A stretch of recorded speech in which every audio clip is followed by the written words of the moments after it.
Hey everyone, welcome back. Today I'll show you how to install Windows 11 step by step. First of all, you need to know is check the requirement of your desktop or PC.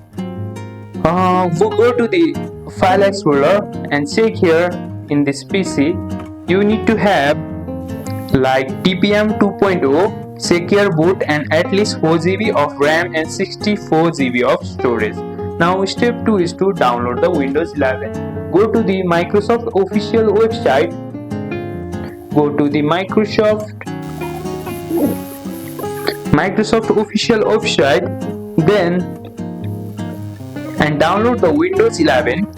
After going on Microsoft official website, you can download the Windows 11 from here. You can search it from here, Windows 11, and you can simply download it. After downloading it, it will ask to install it. If you want a fresh install, use a USB drive with at least 8 GB space and create a bootable USB using media creation tool. Then step 5 is to set up.